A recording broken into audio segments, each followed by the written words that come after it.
Okay guys, welcome back to the channel. As always, thank you for taking time out to watch the content. I really appreciate it. We have more PlayStation news, rumors, and leaks to go over and discuss in this video. So before we dive into these topics, do me a big favor. If you do end up enjoying the video or finding it informative, make sure you leave it a like. It really helps the videos out. And if you are new to the channel, make sure you hit that subscribe button as well.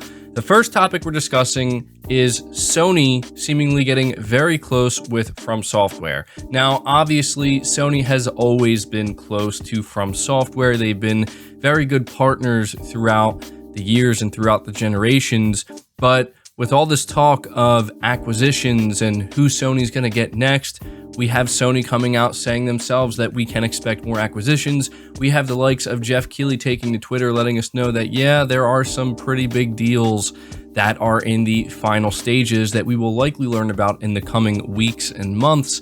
And so people are looking at this and they're thinking, is there a chance that Sony either already did or is going to acquire FromSoftware? What has led people to begin to think this is Sony has been putting a pretty big spotlight on FromSoftware, on Hidetaka Miyazaki specifically, and on Elden Ring.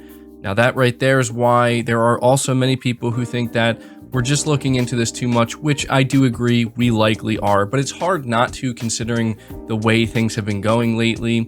People are saying that, look, Elden Ring is going to be one of the biggest games that launches this year. It's pretty much one of those event-like games, and we know that Sony is hoping it will do very well on the PlayStation platform, and Sony also wants to continue to highlight how they have a strong relationship and partnership with FromSoftware, even though their games are multi-platform. I actually agree wholeheartedly with this sentiment. This makes the most sense, but at the same time, when you look at just how much emphasis Sony is putting on the studio, it just kind of makes you think, yeah, maybe there's a chance something could happen here, because back in January, as if that was so long ago, January 28th, specifically on the PlayStation blog, an interview with FromSoftware's Hidetaka Miyazaki, where they go in depth interviewing the creative mind behind Dark Souls, Sekiro, Bloodborne, Elden Ring.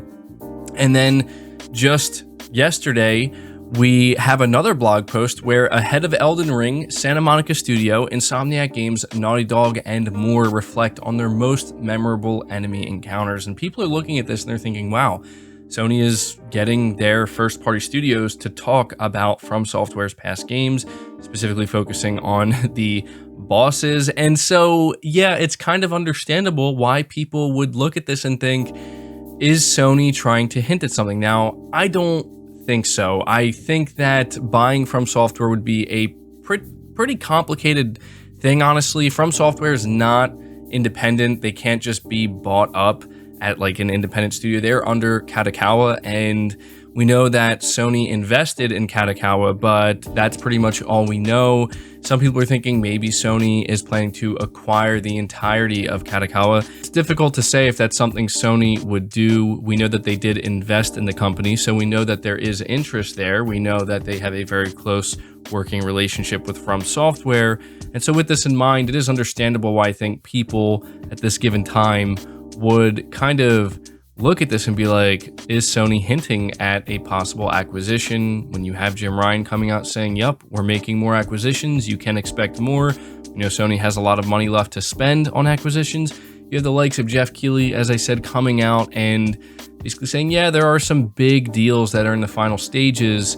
It's understandable why people would look at this and kind of raise an eyebrow and think, is there more going on here? But I would say for now, it would be best that we just assume all of this is being done because Elden Ring is coming out and Sony wants to just make sure the game does really well on the PlayStation platform and show off their relationship and how it's still strong and thriving with FromSoftware. So there you go. That's all I have with this particular topic. The next topic we're discussing focuses on a new project that Santa Monica Studio is working on. Now, some of you may be familiar with this. We have talked about this in the past, but I do feel as though it is worth occasionally reiterating and letting people know, because there still are many people who don't know that, yeah, there is a new AAA IP in the works at Santa Monica Studio, and we have more job listings that back this up. In a recent job listing from Sony Santa Monica, the studio confirmed that a new project was already in development. The job listing is a significant one as Sony Santa Monica is seeking a new art director, and we know it's not for God of War Ragnarok because that position is already filled. In several instances, the art director job profile mentions new unannounced title, new journey, and a large-scale new project at Santa Monica Studio. And so it continues by saying that we know Cory Barlog confirmed he wouldn't be directing God of War Ragnarok, in part due to Sony Santa Monica's tradition of swapping directors between games. However, Barlog is still at Sony Santa Monica and has hinted at another game. It's possible that Barlog has been building a team while also working as the producer for Ragnarok. And I think that is exactly the case here. I think it's kind of obvious. We know that they are spending a lot of time building up a whole new team at Santa Monica Studio. And this is just something that I think is worth talking about now more than ever, because it reveals that Sony's internal studios, you know, they are, as I've said, continuing to expand, continuing to grow. It's not just about acquiring this company or that developer. It's also about Sony spending a lot of their resources, you know, doubling and even tripling the size of their current studios so that way they can work on multiple projects at one time. We know that Sony does not have an IP problem. That's actually one of the last things they have. What Sony needs is to continue to build upon what they already have and grow that while also making strategic acquisitions. So just wanted to mention this because, you know, I've gained quite a few new subscribers, and I don't know how many of you are aware that Santa Monica Studio has a new AAA IP in development, and it'll probably be quite some time before we learn about what it is, but they're building a whole new team there, and it's very likely being led by Cory Barlog. So just wanted to be sure to cover that for you guys. Next up, we're talking about Naughty Dog. So reading from PlayStation Lifestyle, Naughty Dog co-president Neil Druckmann has confirmed that the studio has 3 new projects in development, but we're not sure if they're actually new projects or new remasters/remakes. Over on Twitter, Naughty Dog advertised numerous job opportunities that Druckmann retweeted, telling potential candidates that there are 3 undisclosed projects for them to work on. We already know that Naughty Dog is working on a multiplayer project, which is probably the much-awaited standalone online portion of The Last of Us, aka Factions. The other 2 projects are anybody's guess, but according to reports from known insiders, at least one of the projects is yet another remake of The Last of Us, this time for the PlayStation 5.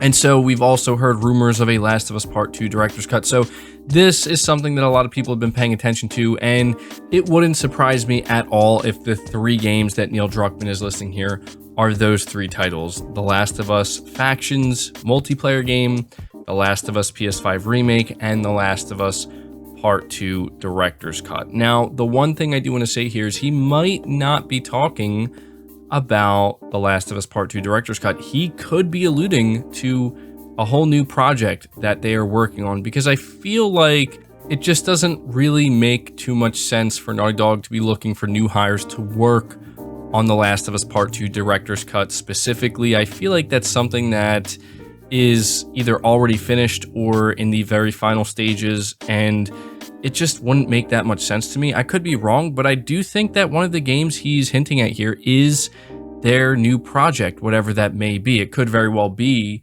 Part 3 for The Last of Us. It could be a new IP, but I just feel like one of these games has to be a new project. Could be wrong about that, but you guys let me know what you think about that down below. Next up, we're talking about PlayStation VR2. Sony Interactive Entertainment has opened the doors to the official PSVR2 website, although if you're expecting anything in the way of new info, you should probably cool your expectations, at least for the time being. What we have so far is a summary of all the details we currently know about Sony's upcoming VR headset, and you can sign up for more info updates at the bottom of the page. And if I'm not mistaken, if you sign up for this, they're also going to notify you and let you know when pre-orders become available. So if you are somebody who's hoping to get your hands on a PSVR2 headset at launch, you're going to want to make sure to do that. But yeah, it seems like Sony having some type of event or showcase of some kind dedicated to PlayStation VR, or where we will see the headset unveiled alongside more games.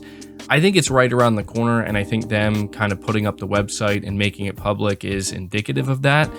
Obviously, we are going to have to wait to see, like with everything else we're talking about here, but still something you might want to be paying attention to. And the final topic I have for you is letting you know that we have a new version of SIFU that was just revealed. Now, SIFU's Deluxe Edition and the regular version of the game are only available digitally right now, and I'm going to buy it. I'm going to play it. I'm sure many of you are as well. But if you are somebody who's interested in a physical edition of the game, UK retail giant Game has listed a previously unannounced SIFU Vengeance edition for PS4 and PS5, which features a host of extra content and is slated to release in May of 2022. The digital version of the martial arts adventure is out later this month, and while we knew that a physical version is in the pipeline for Slow Clap's latest outing, the SIFU Vengeance edition wasn't something that had been advertised before.